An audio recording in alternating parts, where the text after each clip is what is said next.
importante platicar de estos temas de pediatría, de rehabilitación pediátrica, porque, bueno, pues yo les puedo compartir que yo como médico especialista en rehabilitación, nos toca ver muchos niños, no solo pequeñitos, sino incluso ya niños mayores, con lesiones motoras, con lesiones neurológicas, secuelas de procesos previos que no han sido bien detectados, que no, incluso no han sido ni siquiera detectados. Me tocó alguna vez a algún niñito con parálisis cerebral infantil muy débil, muy leve, perdón, pero era una parálisis y el niño no caminaba bien y tenía alteraciones de la marcha y todo el mundo decía que era porque era mañoso, que porque tenía pie plano, que porque tenía pie cabo, que porque tenía...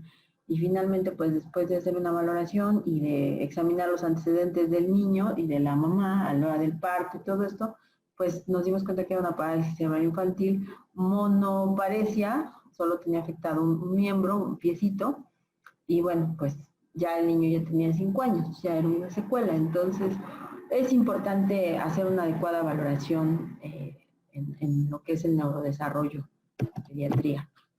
Hay que entender que el desarrollo psicomotor se entiende como un fenómeno evolutivo de adquisición continua de habilidades que son progresivas a lo largo de la infancia, es decir, la maduración del sistema nervioso central y periférico se refleja o se ve traducida en el neurodesarrollo y eso se, valga la redundancia, se traduce o se refleja en la adquisición de capacidades, de habilidades y de funciones. A medida que el niño va creciendo y su sistema nervioso se va mielinizando y va madurando, es capaz de tener mayores habilidades, como la habilidad de sentarse solito, rodarse de boca arriba, boca abajo, levantarse, permanecer de pie, caminar, etc. Esos hitos del neurodesarrollo reflejan la evolución que está teniendo el sistema nervioso en su proceso de mielinización y de crecimiento. Por lo tanto, hay que entender que el seguir un neurodesarrollo normal implica que el cerebro también está teniendo un proceso de crecimiento y mielinización normal. Si el neurodesarrollo se afecta, quiere decir que algo ahí también en el cerebro pues no anda bien. El neurodesarrollo sigue un trayecto cefalocaudal y de axial a distal, es decir, de proximal a distal y de arriba hacia abajo. Los reflejos primitivos que se encuentran desde el nacimiento van a dar paso, o son los que preceden a los movimientos voluntarios y después a las reacciones de equilibrio para control cefálico primero, control en sedestación, control en bipedestación, marcha, equilibrio y defensa. Ese es el desarrollo como se debe de dar. Pero estos reflejos primitivos son los que van precediendo a todos estos hitos o a todos estos avances en el neurodesarrollo.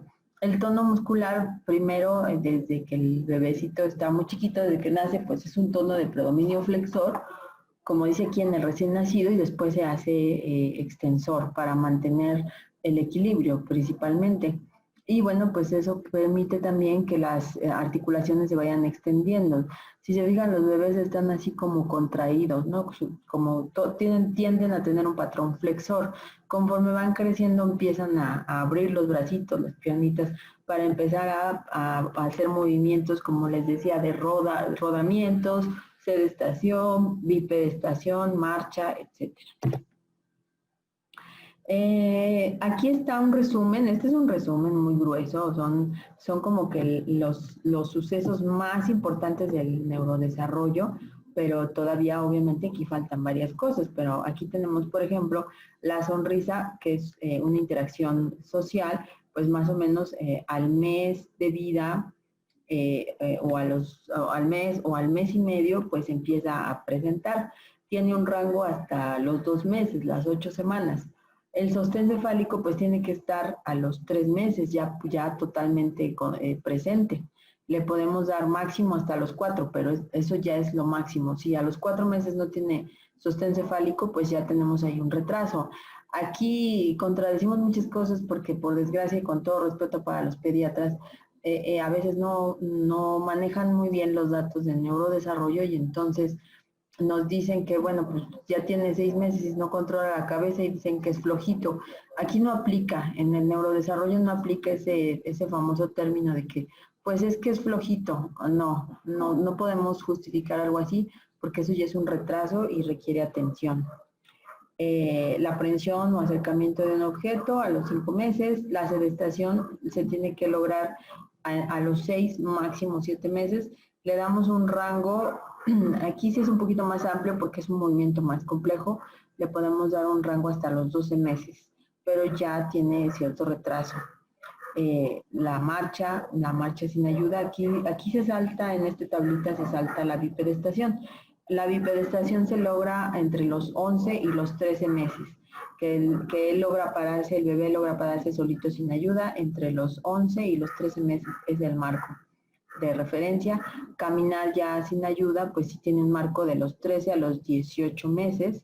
Empezar a decir palabras sueltas, palabras solitas, de los 12, entre los 12 y los 24 años. Es decir, a partir del año de edad hasta que cumple 2 años, él va a empezar a decir pues una serie de palabras sueltas que él va a ir acumulando a lo largo de ese tiempo. Las frases ya estructuradas pues bueno, vienen ya después del año y medio de edad, bebé solo en la taza, etcétera. Entonces, bueno, estos son como que los hitos más importantes, pero como les decía, es un proceso. Tenemos aquí, también tenemos otra tablita que nos va desarrollando también, poniendo las partes más importantes del neurodesarrollo. Perdón, ya se me adelantó. Entonces, bueno, pues aquí nos va esquematizando al mes, a los 2 meses, a los 3 meses. Esta tablita es un poquito más descriptiva porque nos va dando mes con mes lo que va haciendo el bebé.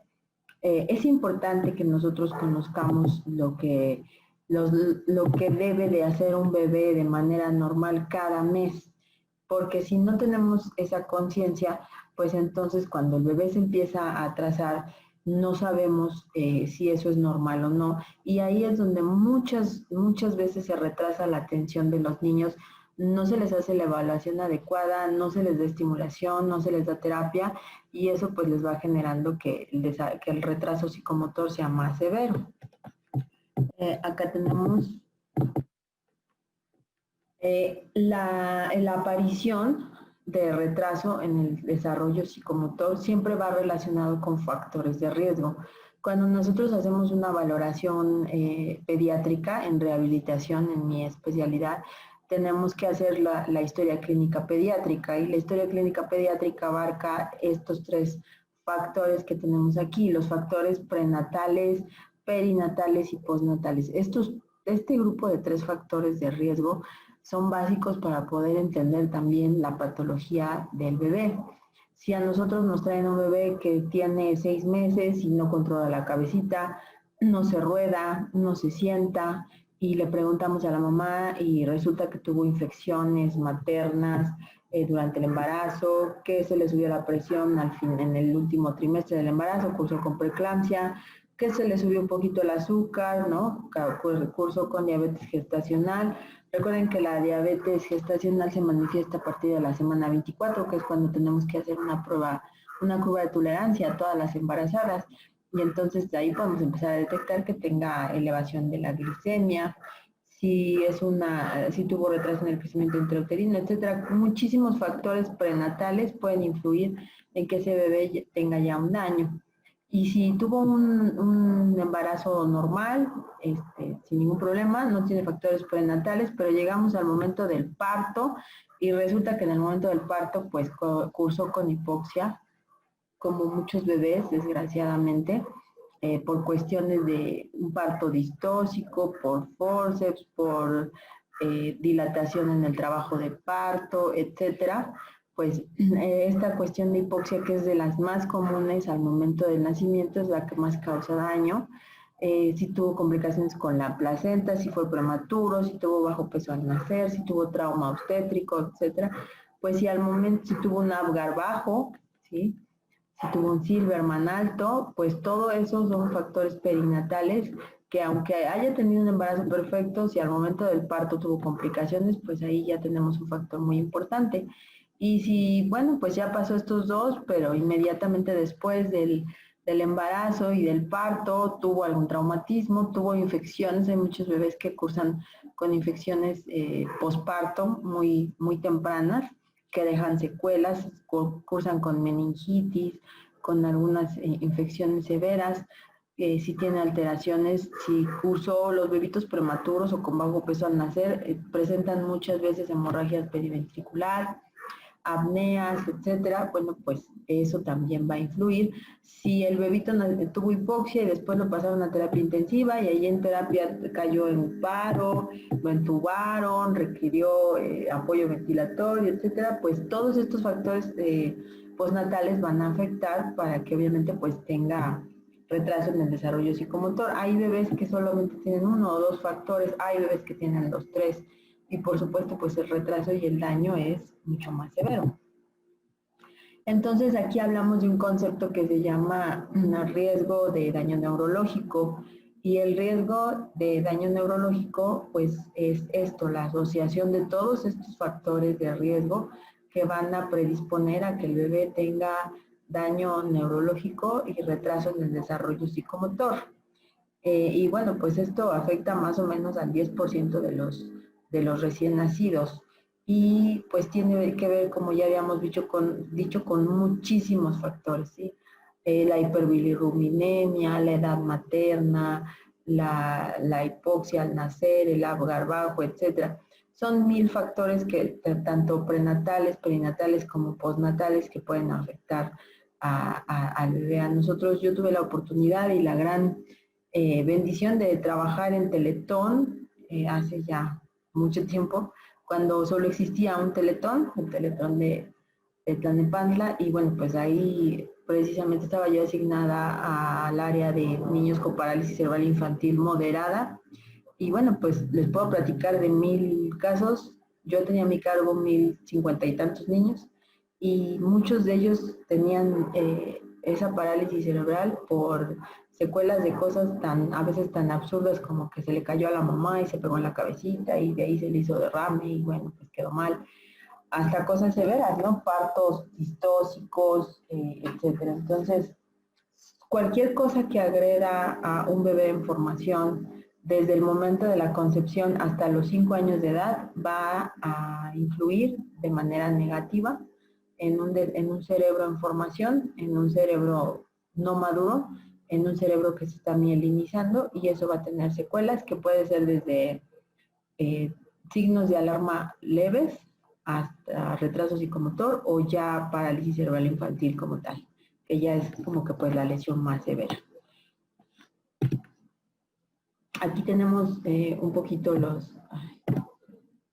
aquí tenemos un poquito un cuadro muy interesante de los recién nacidos con riesgo de daño neurológico. Por supuesto, todos los prematuros, todos los que tuvieron bajo peso al nacer, todos los que tuvieron agar bajo, los que requirieron ventilación mecánica, los que tuvieron hiperbilirubinemia, aquellos que han convulsionado. Un bebé que convulsiona ya tiene un factor de riesgo en contra severo, porque ese cerebro ya se dañó. Aquellos que han tenido sepsis, meningitis, todos aquellos que han tenido, por supuesto que tienen malformaciones, aquellos que tienen madres con patologías o que sus madres han usado drogas también, antecedentes de un hermano con alteraciones, etcétera. Y bueno, pues obviamente esto puede afectar no solo al cerebro en desarrollo como parte del desarrollo psicomotor, sino también a los órganos de los sentidos. Puede ser un bebé que no oiga, puede ser un bebé que no vea, puede ser un bebé que tenga alteraciones sensoriales severas. Entonces afecta no solo la parte motora y la parte cognitiva, sino también va a afectar la parte sensorial y pueden ser todas al mismo tiempo. A mí me tocó ver, por desgracia, bebitos en Teletón, precisamente ciegos, sordos y con parálisis cerebrales severas, que prácticamente están en una silla de ruedas pues todo el tiempo. Son casos muy severos, pero por supuesto sí existen. Entonces, bueno, pues aquí lo importante es que nosotros empecemos a detectar todos estos factores de riesgo desde, por supuesto, desde antes de que el bebé nazca, desde que es un embarazo de alto riesgo a lo mejor, por supuesto en el momento del parto y posterior en el caso de que haya tenido factores de riesgo postnatales. Una manera de empezar a detectar todas estas situaciones, además de hacer una historia clínica pediátrica exhaustiva, es los signos de alarma. Los signos de alarma pues son muchísimos, hay listas completas de signos de alarma, pero nos vamos a enfocar en estos que son como que los más fáciles de detectar y los más comunes, que son la alteración de los reflejos, la hiperreflexia o la hiporreflexia, el tono alterado, puede ser que esté aumentado o disminuido el tono, una mano siempre empuñada, el bebito nunca la abre, nunca logra liberar su pulgar, y reflejos patológicos. Uno de los más comunes pues es el reflejo tónico asimétrico de cuello, en el cual el bebito siempre está volteado su cabeza hacia un lado, siempre, y si se la voltean para el otro lado, la vuelve a regresar, siempre está como que tieso hacia un lado y con ese bracito estirado de ese mismo lado. Esa es una posición anormal, es un reflejo patológico, se llama reflejo tónico asimétrico de cuello y es un dato de signo de alarma. Si empezamos a ver todos esos signos y tiene factores de riesgo, pues obviamente tenemos que hacer una valoración integral y una intervención pronto. La exploración neurológica, como ya les decíamos, unida a estos datos, pues también nos puede hacer pensar que ya el niño tiene una patología y estaríamos en la obligación de pedir algunos estudios. Los principales estudios que estamos obligados a pedir, pues en este caso serían potenciales evocados, que pueden ser potenciales evocados auditivos o visuales, si es que vemos que el bebé no oye o no ve, si vemos que no responde a estímulos luminosos o a estímulos auditivos, pues estamos obligados a pedir uno de estos estudios, potenciales evocados. Si vemos también que tiene factores de riesgo, pues por supuesto hay que pedirlo, un ultrasonido transfrontaler y cualquier otro tipo de estudio que consideremos necesario una vez que hemos detectado estas alteraciones. Y bueno, pues la atención temprana es básica en estos niños. Nosotros, una vez ya con el problema detectado y con un diagnóstico establecido, pues podemos empezar a dar tratamiento. Y esa pues es la parte que nos toca a nosotros como rehabilitación. Nosotros como rehabilitación pues tenemos que establecer un programa en el cual vamos a tratar de que el niño recupere su ritmo de desarrollo adecuado, que empiece a alcanzar las etapas de las actividades, las habilidades de un desarrollo psicomotor normal dentro de tiempos normales y a tratar de disminuir pues los reflejos patológicos, el tono alterado, etcétera. Entonces, eso es parte de lo que hacemos en rehabilitación, con programas de estimulación, con terapia física, con terapia ocupacional. Entonces, esa es la labor que tenemos nosotros. Y bueno, pues si está dudoso el caso, pues tenemos que hacer valoraciones cada mes, dar programas de enseñanza y pedirle a la mamá que lo esté checando constantemente y cuando encontremos algún dato determinante, bueno, estar ahí para poder atender. Como ya habíamos dicho, la historia clínica completa, los antecedentes obstétricos y perinatales. Eso es muy importante. Cuando hacemos la evaluación de un bebito, tenemos que preguntar todos los antecedentes de la mamá, todos los antecedentes del embarazo, todo lo del parto, todos los antecedentes, cómo fue ese parto, dónde fue con anestesia general, fue con bloqueo, se utilizaron forceps, fue distóxico, fue natural, fue inducido, etcétera. Entonces tenemos que hacer una historia muy completa y también posteriormente los factores de riesgo que haya tenido el bebé. Les digo, hay veces que el bebé nace bien, todo perfecto, un embarazo perfecto, un parto perfecto, pero el problema viene posterior, postnatal. Entonces ahí también tenemos que verificar y hacer un interrogatorio exhaustivo de esa parte. El test de Denver es una de las escalas más importantes o quizás la más importante que utilizamos nosotros en rehabilitación para hacer una evaluación del paciente pediátrico. Este test pues se compone de 4 áreas o de 4 apartados que son los que se evalúan y con el cual se hace pues un diagnóstico totalmente, ahora sí que integral al 100% para la evaluación de ese niño y de saber en qué partes en la que tiene más afectado el desarrollo psicomotor. Esta sabanota que ven aquí, bueno, ese es el test de Denver, es muy grande, son unas hojotas así enormes y se van calificando de acuerdo a las capacidades del bebé. Si se lleva su tiempecito hacer este test, se le debe de hacer a todos los bebés que tengan factores de riesgo. Y bueno, pues se necesita hacer en un espacio de rehabilitación porque hay que ponerlo en un colchoncito, en una colchoneta para poderle hacer los ejercicios y para poderle hacer las pruebas y poder ir calificando todos y cada uno de los hitos que están aquí en esta hojita. Se las pongo así, así que en pequeñito, quien quiera con mucho gusto nos la pide y se la mandamos. Es un test bastante grande, bastante complejo. Y como les decía, abarca 4 partes, que es motor grueso, motor fino, personal social y lenguaje. Estos son los hitos que valora el test de Denver y con el cual tenemos un diagnóstico bastante completo de dónde está afectado, en qué parte del desarrollo psicomotor está afectado ese bebé. El tratamiento, como ya les decía, bueno, pues es a través de ejercicios recuperar la motricidad normal y encaminar al sistema nervioso central a un neurodesarrollo adecuado, siguiendo la evaluación, siguiendo la evolución de un proceso normal. Lo que queremos es que ese bebé recupere la velocidad, o sea, que alcance los logros de un bebé normal en tiempos normales. Si ya trae un retraso, bueno, pues necesitamos recuperar eso. Y si apenas está empezando a atrasarse, bueno, pues tenemos que evitar que eso pase y que alcance tiempos normales. Todo eso lo hacemos por medio de ejercicios en terapia física. Uno de los métodos que más utilizamos en terapia, pues es el método Bobat, que precisamente trabaja con esto, con propiocepción, con trabajo de ejercicio, con estimulación sensorial, con músculos, con fortalecimiento muscular, etc.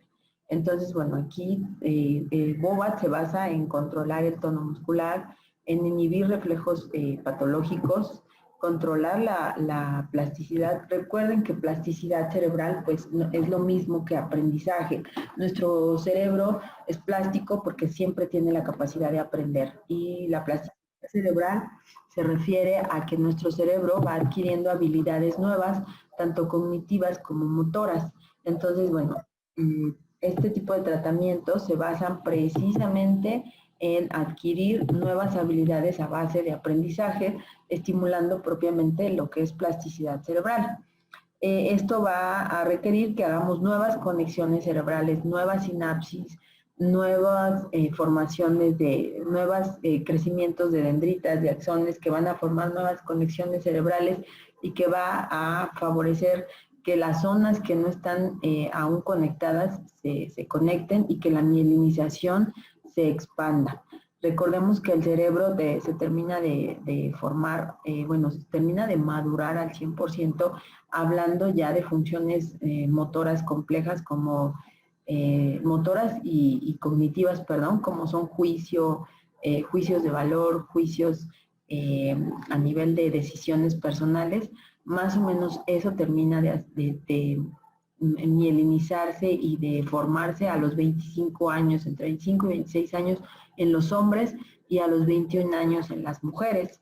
Entonces, por eso vemos que los adolescentes o las personas muy jóvenes tienen dificultades para poder tomar decisiones adecuadas en esas edades o generalmente tienden a tomar malas decisiones. Es porque su cerebro aún no está maduro al 100%. Por eso es que no se recomienda casarse antes de los 25, ¿no? Pero bueno, neurológicamente no es bueno. Pero volviendo a los bebés, pues es algo muy similar. Los bebés van adquiriendo maduración con todos estos estímulos que hacemos en terapia física y eso estimula la plasticidad cerebral que finalmente es aprendizaje.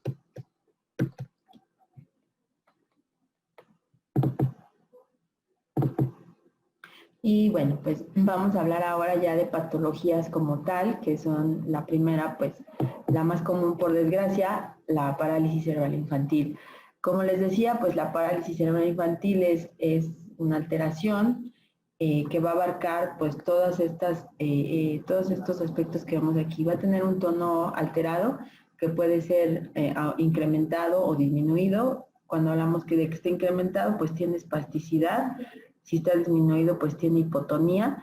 Generalmente la parálisis tiende a ser más espástica, o sea, con un tono incrementado, aunque también hay algunas parálisis cerebrales que vemos que tienen hipotonía, pero lo más común es que sea espástica la lesión. Tienen alteraciones de la postura, sobre todo a nivel de espalda. No logran, por supuesto, control de cabeza y cuello. Tienen incapacidad para controlar y para seguir los hitos, como por ejemplo sentarse. Muchos de los niños con parálisis cerebral convulsionan, tienen movimientos aleatorios, por supuesto tienen problemas de equilibrio y coordinación, tienen también problemas para comer, para deglutir. Hay que tener mucho cuidado con ellos porque se pueden llegar a ahogar con la comida. A muchos de ellos hay que darles papillas o sus alimentos hay que molerlos para que tengan una densidad especial, porque si son muy líquidos se pueden ahogar. Muchos de ellos tienen alteraciones cognitivas que se van a reflejar en problemas de aprendizaje. No todos, hay niños que solamente están afectados en la parte motora y la parte cognitiva está conservada, pero también puede ser que esté afectada ambas partes, tanto la parte motora como la parte cognitiva. Entonces son niños que también tienen retraso en el aprendizaje y requieren ir a un centro especial, como son se me fue ahorita no, se me fue ahorita la palabra, se las digo, pero son centros escolares para niños con problemas cognitivos. Muchos de ellos también tienen problemas de comportamiento. Son niños agresivos, son niños que pueden ser muy irritables, que todo el tiempo están a veces llorando cuando son bebecitos. Muchos de ellos son súper irritables y todo el tiempo están llore y llore y llore y llore. Se enojan muy fácilmente, y cuando son más grandes pues llegan a ser agresivos, llegan a ser violentos, sí pueden tener también eso. Pueden tener, como ya les decía, también alteraciones sensoriales como son auditivas y visuales. Muchos niños con parálisis cerebral tienen problemas para ver, para oír, o muchos de ellos son ciegos o sordos. Y también tienen problemas para dormir, duermen por horas, por ratitos, no logran conciliar un sueño corrido y pues les cuesta mucho trabajo dormir. Entonces son niños que son difíciles en su cuadro clínico porque tienen muchas alteraciones, y hay niños que tienen todas estas juntas. Hay niños que, dependiendo del grado de parálisis, solo tienen algunas, pero hay niños que tienen todas estas y más. Entonces, bueno, es complicado para los papás poder manejar este tipo de situaciones.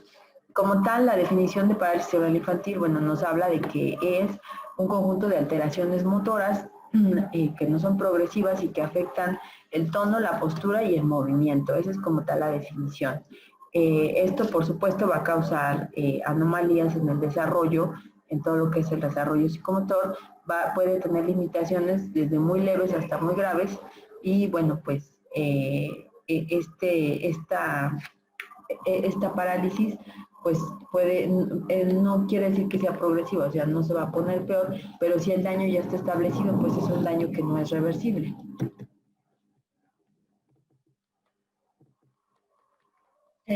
La parálisis cerebral infantil, bueno, pues tiene que ver con lo que hablábamos hace un momento, la mielinización y la sinaptogénesis.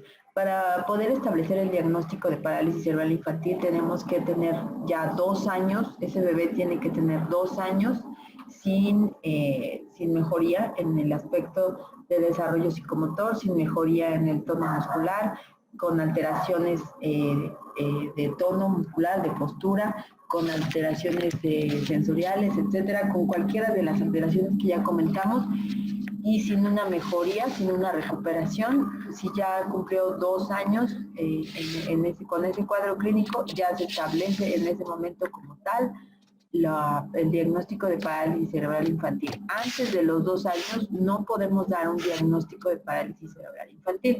Esto no lo digo yo, lo dicen las guías de práctica clínica. Entonces, antes de los 2 años no es parálisis cerebral infantil. A mí me ha tocado ver también muchos niños que nos mandan con diagnóstico de parálisis cerebral y tiene 8 meses, 10 meses, y bueno, ya dicen que es parálisis. No podemos dar ese diagnóstico si no tiene 2 años. Antes de eso, el diagnóstico es retraso en el desarrollo psicomotor. Puede ser un retraso grave, eso sí, pero es un retraso en el desarrollo psicomotor. hasta que no cumple los 2 años se hace el diagnóstico como tal.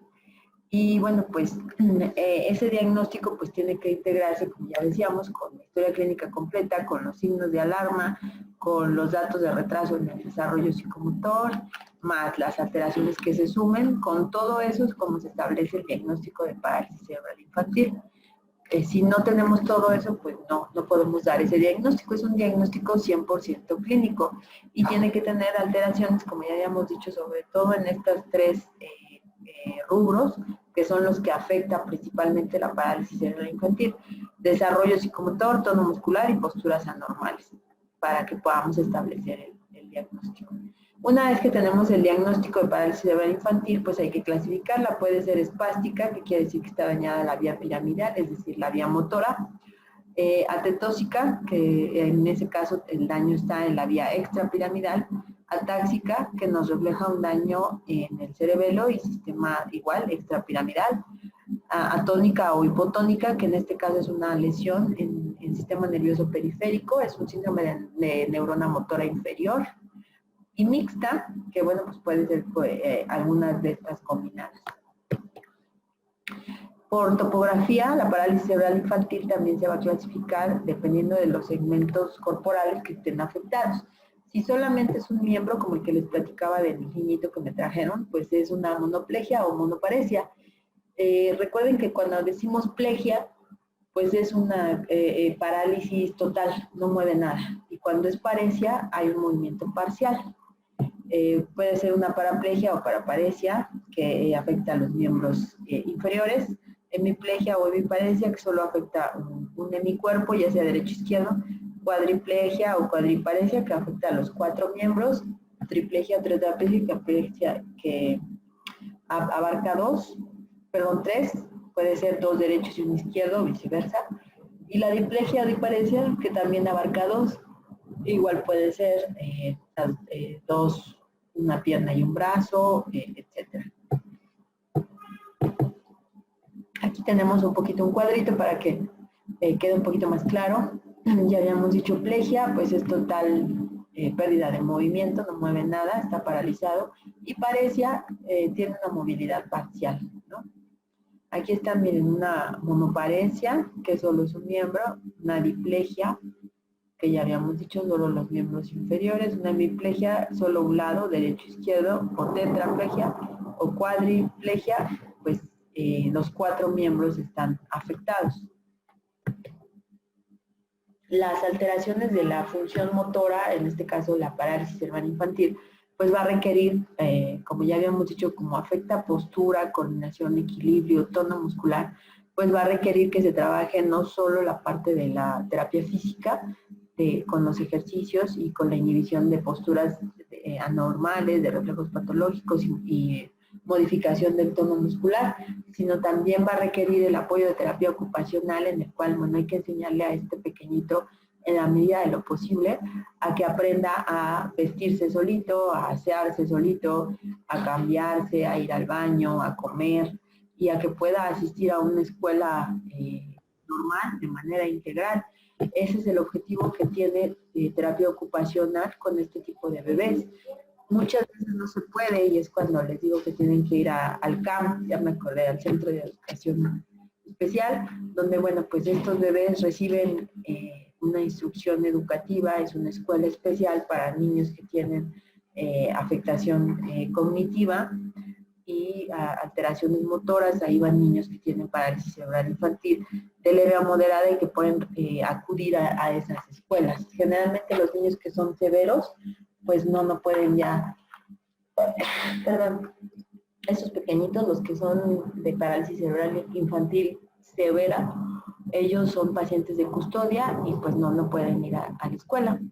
Y aquí, bueno, pues tratamos de integrar hasta donde más se puede a estos niños para que vayan a la escuela. Si no es una escuela normal, pues una escuela especial, pero que puedan recibir la parte de educación integral. Perdón.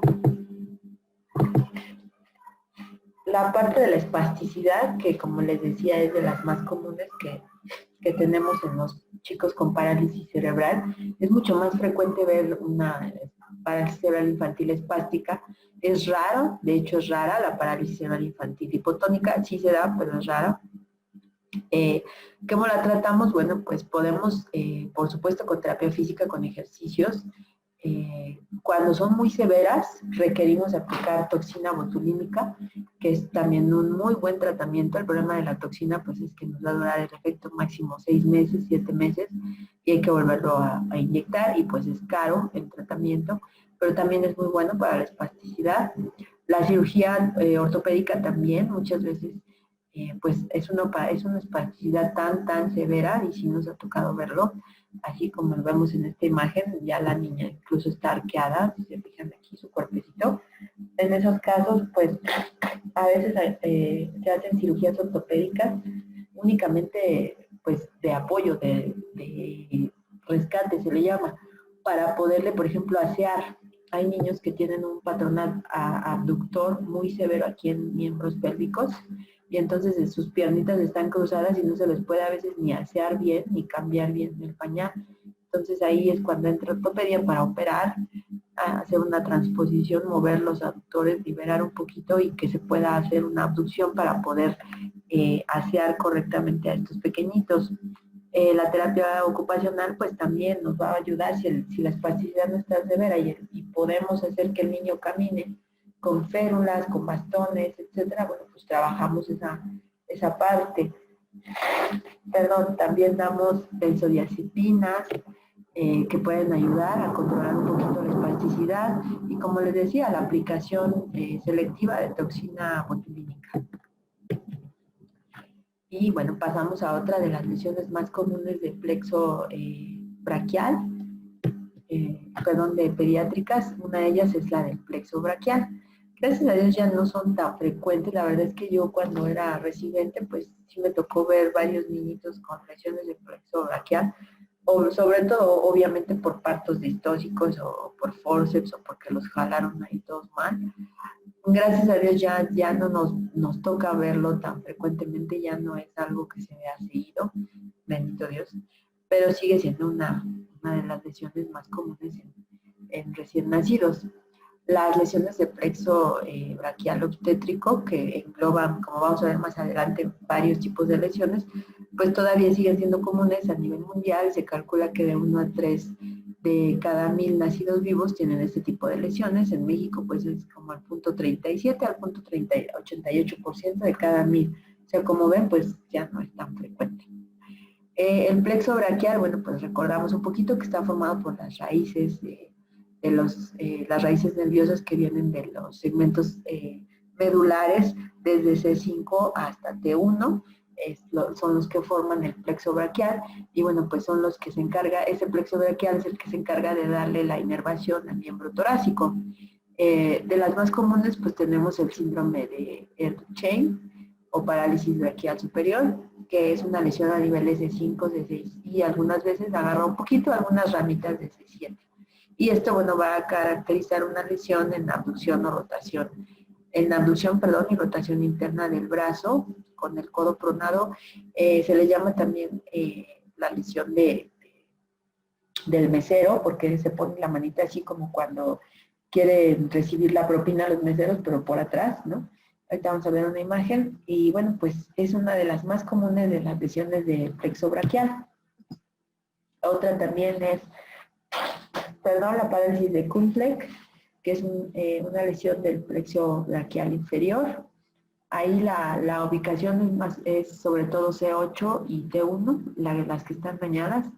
Y los recién nacidos con afectación de T1, ellos presentan el síndrome de Horner, que ahí está asociada también una ptosis, miosis y una anhidrosis facial del mismo lado. Es una lesión más compleja, pero se resuelve fácilmente, no es tan agresiva. La parálisis total del brazo, que esa sí la llegamos a ver. Ahorita, de hecho, tengo un pacientito allá en el ISSSTE que sí tiene la parálisis total del brazo. Parece que lo traccionaron mal a la hora de nacer, y bueno, pues ese sí está lesionado. Y la lesión del síndrome del tronco superior y medio, que abarca de C5 a C7. También tenemos el síndrome de parálisis bilateral, que es poco frecuente, pero es una debilidad asimétrica que también tiene asociada lesión del nervio frénico y que nos puede dar datos de apnea. Y los síndromes fasciculares, que bueno, pues ya son un poquito más raros y que se detectan más que nada por electromiografía. De hecho, a todas estas lesiones siempre hay que hacerles electromiografía. A todos estos bebecitos está indicado y es su principal diagnóstico, su principal herramienta para el diagnóstico, hacer una electromiografía. En la electromiografía, pues vamos a ver la neuroconducción de los plexos, en este caso del plexo braquial, y vamos a ver cómo están las velocidades de conducción, las amplitudes, las respuestas a la estimulación, y también pues con la parte de la miografía vamos a ver cómo están los músculos. Entonces, pues en ellos siempre 100% hay que hacer una electromiografía. Y bueno, aquí vemos una imagen donde vemos precisamente dónde está el mecanismo de lesión. En el momento del parto, cuando se toma la cabecita del bebé, pues miren, aquí está el plexo. Si se hace una tracción inadecuada o una tracción muy fuerte, muy violenta, pues aquí el que se va a lesionar por la posición y por el mecanismo, pues va a ser el plexo. Entonces, pues ahí es donde viene la lesión. Esto también se ve en algunos pacientes con traumatismo, pero la verdad es que es muy poco común. Casi siempre todos los mecanismos de lesión son estos. Bueno, el mecanismo es este. Las maniobras obstétricas sobre el cuello.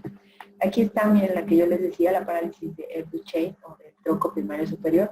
Del tronco primario superior por las raíces que están involucradas, que es C5 y C6, que son las que forman el tronco primario superior a nivel de plexo braquial.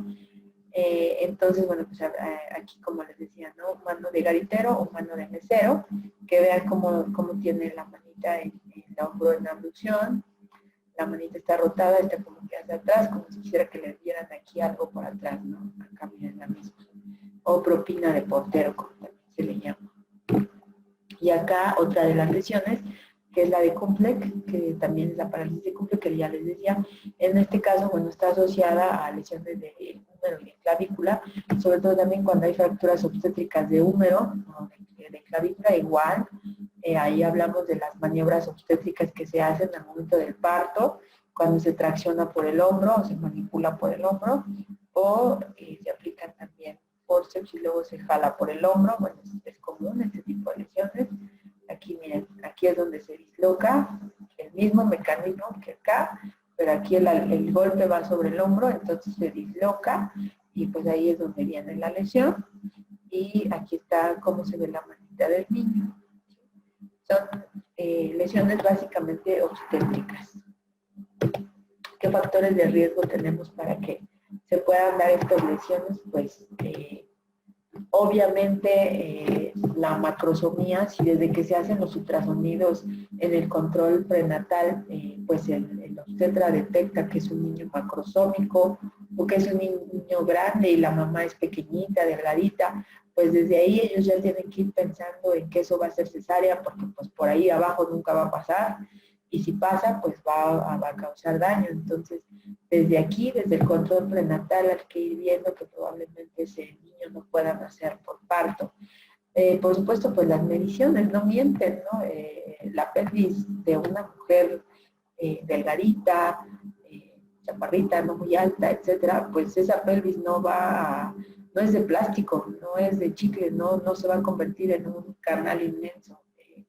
No, eso no va a pasar. Entonces, si el bebé está grande, pues hay que programar una cesárea, sobre todo si ha tenido el antecedente, como les decía antes, si ha tenido el antecedente de que ha tenido bebés o productos anteriores macrosómicos, o si es una madre que cursó con diabetes gestacional o ya es como tal una madre diabética, sabemos que va a tener un producto macrosómico, pues ya desde ahí, por supuesto que tiene que ser cesárea, porque nunca va a pasar. Y eso pues lo tiene que programar el cirujano, ¿no? El uso de forceps, por supuesto, como ya les decía, ¿no? El crecimiento prenatal que vamos siguiendo y que pues vemos que es un niñote, pues desde ahí ya hay que ir viendo que hay que pensar en otra cosa. Y bueno, pues eso también nos lo va a dar un adecuado control prenatal y debemos de hacer énfasis en eso con la parte de gineco, porque pues sí, a veces quieren pasar a unos bebesotes por canales que sabemos que no va a pasar. Algunas otras características pues son, como ya les decía, si la madre es obesa, si la madre es muy chaparrita, si el bebé tiene un peso mayor a 4.5 kilos, es por supuesto un macrosómico. La presentación en la que venga, si viene una presentación podálica, si tiene, si fue un parto prolongado, si es un parto prolongado con un bebé macrosómico, con una mamá a lo mejor gordita, chaparrita, pues en mi caso tiene que seguirlo intentando a ese parto. Hay que programar una cesárea en ese momento y evitar el riesgo. Y bueno, pues obviamente las condiciones postnatales también pueden influir. El pronóstico que tenemos, pues bueno, para este tipo de lesiones es bueno, solamente en un 10 a 15% de los casos es un pronóstico que pudiera ser adverso, pero en general los bebés se recuperan muy bien. Recuerden que los bebés son muy plásticos y bueno, pues se recuperan, la verdad es que bastante bien con la terapia, se recuperan de estas lesiones. ¿Qué secuelas pueden tener aquellos bebés que no se recuperan? Pues pueden tener limitaciones para la rotación externa del hombro, debilidad muscular, pueden tener un poquito de deformación crenohumeral, ¿sí? Sobre todo vigilar esto el primer año de vida, alteraciones en la movilidad del hombro, disminución en la mineralización ósea y pues algunos factores de riesgo para fracturas. ¿Qué tratamiento les vamos a dar? Bueno, pues en terapia física, pues como ya les decíamos, primero hacemos el diagnóstico, corroboramos el tipo de lesión a través de una electromiografía que ya va a darnos de manera específica qué tipo de lesión es, a qué nivel está de plexo, si es de 5, de 6, de 7, nos va a dar el punto exacto. Y por supuesto, ya que tenemos el diagnóstico, pues empezar con los ejercicios, empezar con estimulación muscular, eléctrica muscular, movilizaciones y bueno, pues favorecer el fortalecimiento y la recuperación de ese bebé. Tenemos que mantener los arcos de movimiento, tenemos que mantener la fuerza, por supuesto la sensibilidad, porque el bebé pues tiene alterada la sensibilidad, está incrementada y así que pueda tener molestias. Obviamente que esto no atrase su desarrollo psicomotor. Nosotros debemos de estimular que aunque tenga la lesión, él siga con un desarrollo psicomotor normal, lo más, dentro de lo más posible, ¿no? Y evitar que tenga contracturas, que esos músculos empiecen a deformarse secundario a la lesión. Como les decía, les damos estimulación eléctrica funcional, electroestimulación, hidroterapia, movilizaciones, etcétera.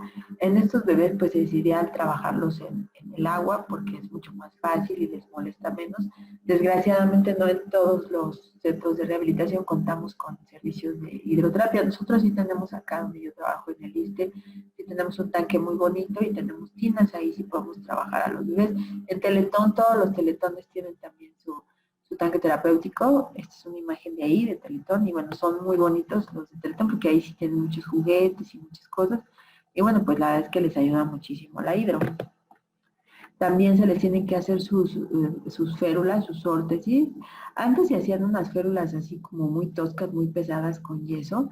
Actualmente, pues bueno, ya con los materiales que existen se hacen férulas mucho más livianas, mucho más gentiles que, bueno, de por sí para un bebé traer una férula está en chino y llora y le molesta y se la quiere quitar. Pero si es un poquito más agradable, nos va a ser más fácil que la pueda usar y sobre todo para los papás. También se pueden usar los soportes de hombro y las férulas dinámicas. Va a depender obviamente de cada paciente qué tipo de férula va a requerir. Como les decía, el tratamiento de la toxina botulínica se aplica tanto de manera estética como de manera médica, es tratamiento médico o tratamiento estético. Funciona de la misma manera para los dos, simplemente es que lo aplicamos en diferentes músculos, pero el efecto pues es lo mismo, es el mismo principio. En este caso lo que queremos es disminuir la espasticidad de ciertos músculos para que otros músculos puedan trabajar adecuadamente y podamos lograr un equilibrio muscular, que es lo que está perdido. Y bueno, creo que ya por último vamos a hablar de la displasia del desarrollo de la cadera, que también es una de las patologías más frecuentes que tenemos con los niños.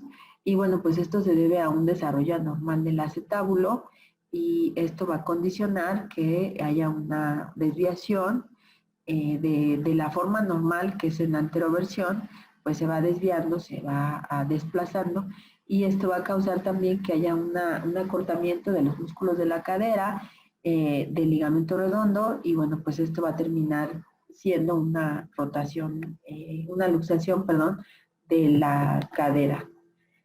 Es mucho más frecuente en las mujeres, siempre ha sido más frecuente en las mujeres. Puede ser bilateral, que sí también es una presentación muy frecuente y se ve en 1.5 de cada 1000 recién nacidos vivos.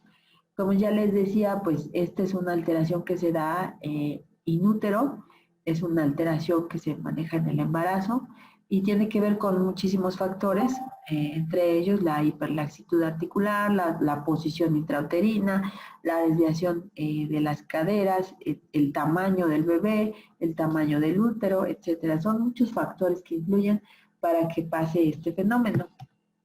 Los factores de riesgo, pues como ya les estaba comentando, el antecedente familiar es una patología que se ve también en familias, ¿no? Hay familias que 3, 4, 5 mujeres han tenido este problema, o sea, se asocia con un antecedente familiar. La presentación podálica durante el embarazo, pues es la más asociada a este tipo de patología. Ser niña, ser bebita, ser mujer, pues es lo que más también se ha visto asociado a tener la patología. La macrosomía, volvemos al tema, si son hijas de una madre diabética, de una madre obesa, de una madre que cursó con diabetes gestacional y todavía no tiene establecido el diagnóstico de diabetes, pero tuvo elevación de la glicemia durante el embarazo, o alguna otra alteración que está cursando con macrosomía, puede ser un factor asociado, lo es de hecho para displasia del desarrollo de la cadera. Alteraciones del pie, como pie talo, pie bot, metatarsobaro, etc. Y alteraciones nutricionales en la madre también se han asociado, se ha visto en esta patología. ¿Qué tenemos que hacer? Bueno, pues ya una vez que detectamos este problema, bueno, pues primero hay que evaluar qué tan estable está esa cadera. Eso lo hacemos con la exploración pediátrica, como ya habíamos dicho, con movimientos suaves, en flexión, en extensión, en abducción, hacemos todos los movimientos de la cadera. Recordemos que la cadera tiene todos los arcos de movilidad: flexión, extensión, abducción, aducción, rotación interna y rotación externa. Las caderas, bueno, pues el bebé pues debe de flexionar a más de 90 grados. Y aquí tenemos dos de las maniobras clásicas para detectar displasia del desarrollo de la cadera: la maniobra de Barlow y la maniobra de Ortolani, que ahorita las vamos a ver en una imagen para que sea más gráfico. Pero bueno, aquí vemos como en la maniobra de Barlow hacemos una aducción y una ligera presión para ver si se desplaza la cabecita femoral. Y en el Ortolani pues hacemos una abducción para ver también si hay un desplazamiento. Aquí están, miren, para que sea más gráfico. Yo siempre he dicho que las maniobras no se platican, se hacen. En la maniobra de Barlow, pues bueno, se hace una abducción de cadera y una presión. O sea, aquí el explorador toma la piernita del bebecito sobre las rodillas, en ese nivel, y la va a girar en abducción, es decir, hacia adentro, al mismo tiempo como que la apachurra. Ahí si la cadera está luxada, se va incluso a escuchar un chisquido y se va a percibir cómo se pivotea esta parte de la caderita, ¿no? Y en la maniobra de Ortolani hacemos algo opuesto. Hacemos una abducción de cadera, o sea, hacia afuera, y presionamos hacia el frente, o sea, como que la volviéramos a acomodar. Entonces ahí se vuelve a escuchar como que otro clic, ¿no? Y se siente el pivoteo aquí en la cadera. Estas maniobras se hacen juntas y son básicas, son de la exploración básica para poder detectar este problema. Los acortamientos del miembro afectado, pues también es una de las maniobras más importantes para poder detectar. ¿Qué pasa? Que colocamos al bebito hacia acostado, le juntamos las piernitas con los talones al mismo nivel y vemos esto. Bueno, pues este es el signo de Thomas con la maniobra de Galeazzi, en la cual vemos pues un desnivel entre una rodillita y la otra, y eso pues es un signo positivo y seguramente la caderita está desviada. También vemos que el bebito tiene limitación para que nosotros hagamos la abducción. La caderita que está afectada, cuando nosotros tratamos de hacer la abducción, además de que le duele, le molesta, llora, se escucha el clic, no nos deja, ya llega como que a un tope y ya no nos deja mover más. Entonces hay una limitación en la abducción, que también es un dato importante. Perdón, y en bebitos ya más grandecitos o en niños ya más grandes, podemos ver el signo de Trendelenburg, en el cual, bueno, pues hay un desnivel en los pliegues glúteos cuando se revisa por atrás, y eso, bueno, pues también nos habla de que hay una afectación. El signo de Trendelenburg no es clásico de displasia del desarrollo de la cadera, también lo vemos en otras alteraciones pediátricas como la epifisiolistesis o en general cualquier alteración que afecta la cabeza femoral, pues nos va a dar este signo positivo. ¿Qué cuadro clínico vamos a tener? Bueno, pues generalmente estas alteraciones se dan después del mes de edad. Es muy difícil detectarlas antes del mes de nacidos. Claro, siempre debemos de hacer la exploración desde que nace el bebito, se hace la valoración integral del recién nacido y por supuesto cada mes. Y en el control de niño sano pues se tienen que hacer estas valoraciones. Pero a veces es difícil detectarlas porque no son tan evidentes. Entonces, bueno, pues aquí el énfasis es en estar buscando a través de todos estos signos y de todas estas maniobras de exploración, estar buscando de manera constante si se encuentran presentes para detectarlo pues lo más precozmente que se pueda. ¿De qué otra cosa nos podemos valer para poder detectar estas alteraciones? Bueno, se puede hacer una ecografía para ver la cabeza femoral y el acetábulo, aunque ese es un estudio más complicado, más caro, y la otra es hacer una radiografía, que pues eso es algo súper fácil, súper común y barato. Generalmente se realiza a los 3 meses y es ahí donde se busca el desplazamiento del núcleo de crecimiento, como vamos a ver ahorita, en una posición anormal. Este es un esquema de cómo vemos nosotros la radiografía. Recuerden que los huesitos no están osificados, entonces no se ve todos los huesitos, no se ve todas las estructuras. Y entonces, bueno, pues nosotros hacemos una división en cuadrantes y debemos de buscar que siempre el núcleo de osificación se encuentre en el cuadrante inferior interno, que es este de acá. Y cuando el núcleo de osificación, que se ve como esta bolita, se encuentra fuera de este cuadrante inferior interno y anda por cualquiera de los otros tres, pues en automático esa cadera está luxada, como vemos aquí, que está en el cuadrante inferior externo. Entonces, esta cadera pues está luxada. Aquí tenemos una imagen, una radiografía, y bueno, pues aquí vemos lo que les decía, ¿no? Esta es una imagen ya como tal de una radiografía del esquema anterior que veíamos, en el cual, pues bueno, fíjense, aquí está el núcleo, está totalmente dentro del cuadrante inferior interno, pero aquí, fíjense cómo está, incluso le pusieron aquí un asterisquito, aquí está este núcleo de osificación de esta caderita, está fuera del cuadrante inferior interno, está en el cuadrante superior externo, por lo tanto está luxada. Entonces, bueno, pues esto ya es un diagnóstico totalmente claro de que tiene una displasia del desarrollo de la cadera y hay que empezarle a dar tratamiento pues lo más precozmente a este bebé, a esta bebé, porque seguramente es niña. Y bueno, ¿qué vamos a hacer en el tratamiento? Bueno, pues en el tratamiento nosotros tenemos que buscar regresar esa cabecita femoral a su posición original. Va a depender mucho de qué edad tenga y en qué momento nosotros estamos haciendo el diagnóstico. Como ven, bueno, pues de los 3 a los 6 meses es una etapa de reducción suave. Esto se puede hacer con terapia física, con ejercicios y con dispositivos como estos dos que vemos aquí, que este es el arnés de Pavlik y este es el cojín de Franca. Si se fijan, son muy parecidos. El arnés es un poquito más pesado, más complejo y obviamente más molesto para el niño. Es un dispositivo que se fija desde tórax con tirantes, perdón, y que, bueno, pues va a ayudar a que el bebito mantenga la posición de la cadera en abducción. Esto con la intención de regresar a su lugar, con la abducción regresa a su lugar el núcleo de osificación, la cabecita femoral, y eso va a servir también de estimulación al acetábulo para que el acetábulo también tome su forma normal y entonces ambos sigan su desarrollo y su formación anatómica dentro del lugar que les corresponde. Entonces, este es un arnés de Pavlik y este es el cojín de Frenkel, que es un poquito más gentil, un poquito más amable, un poquito menos pesado, pero bueno, también es difícil porque mantiene todo el tiempo al niño con la ABD de caderas y bueno, pues obviamente claro que se desesperan y claro que es molesto.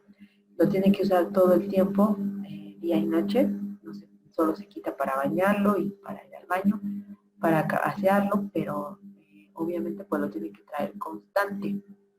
Este tratamiento pues se usa de los 3 a los 6 meses y obviamente también con terapia física. Así podemos estar hasta los 18 meses. De los 18 a los 3 meses, si la cabecita sigue luxada, si no se ha regresado a su lugar, pues entonces ya se tiene que hacer un tratamiento quirúrgico que puede ser pues desde una osteotomía hasta algún otro tipo de cirugía, ya dependiendo de cada caso, pero ya si a los 18 meses no hubo una corrección, pues de los 18 meses en adelante ya se convierte en un proceso quirúrgico y ahí ya pasa a manos de ortopedia y ellos tendrán que decidir qué tipo de cirugía es la mejor para este bebé. Por supuesto, nosotros en terapia tenemos toda la obligación, en rehabilitación, de tratar de que eso no pase, de que no llegue a quirófano y de que la cabecita por sí misma y con el tratamiento regrese a su lugar.